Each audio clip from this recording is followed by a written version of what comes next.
up with Georgia in fall camp.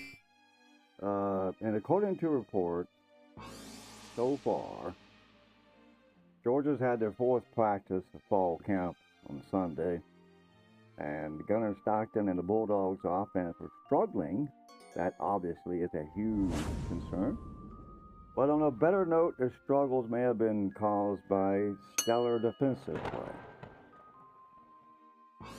Georgia's secondary got the best of the wide receivers. They didn't make many downfield plays in this practice with helmets and shoulder pads and shorts. Quarterback Gunnar Stockton didn't have his best showing. The 6', 185-pound Roldan did have one memorable catch on a deep ball. The sophomore from North Oconee is a player who could help the Bulldogs in their quest to up their explosive plays on offense. But the pass catchers had their share of drops on Sunday. And there's been some concern around Georgia's offense overall. One of the bigger areas of concern about Georgia's offense this season is their wide receiver room. Georgia lost 6 of their top 7 pass catchers from last season. So having to replace that experience with young, unproven players is a reason to be hesitant about how good they can be. Unfortunately, they are off to a slow start this fall, which included a lot of drop passes on Sunday. And on top of that, Gunnar Stockton has had a slower start to fall camp as well. Now, he had a solid year for Georgia in 2025. The fans believe he needs to take a step forward if Georgia is going to seriously contend for a national championship.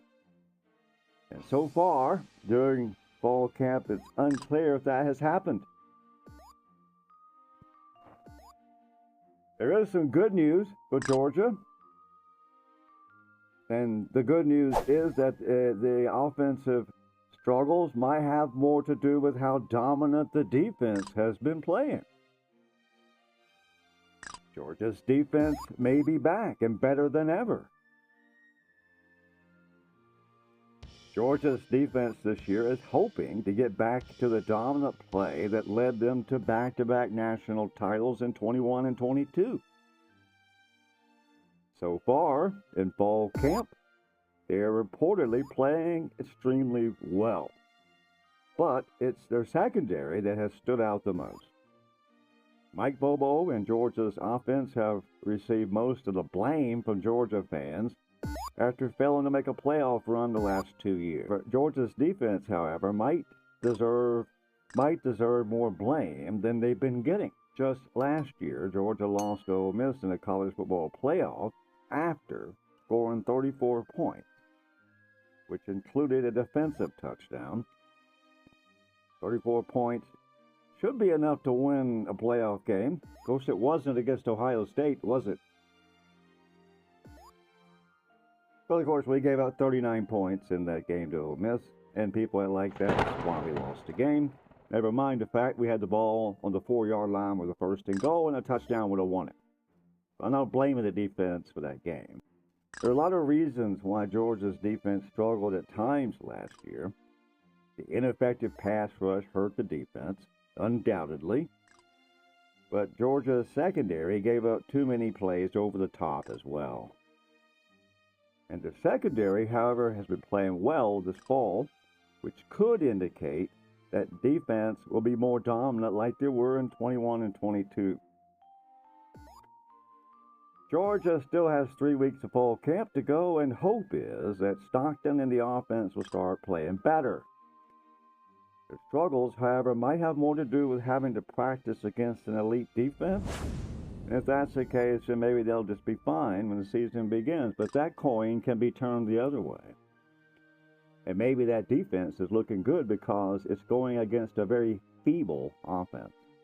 An offense that might literally struggle to actually make plays.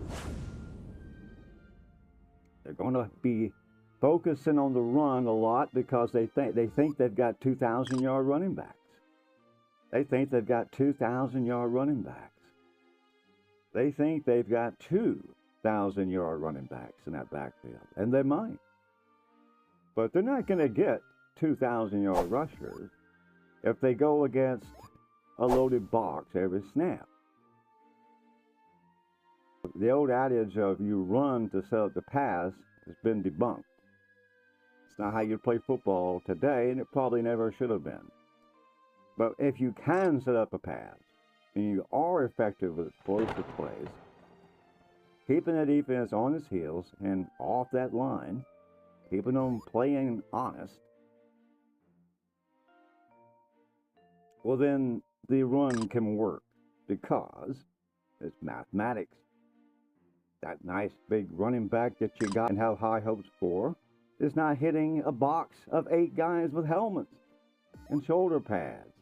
And they already know exactly where he's going to hit the hole.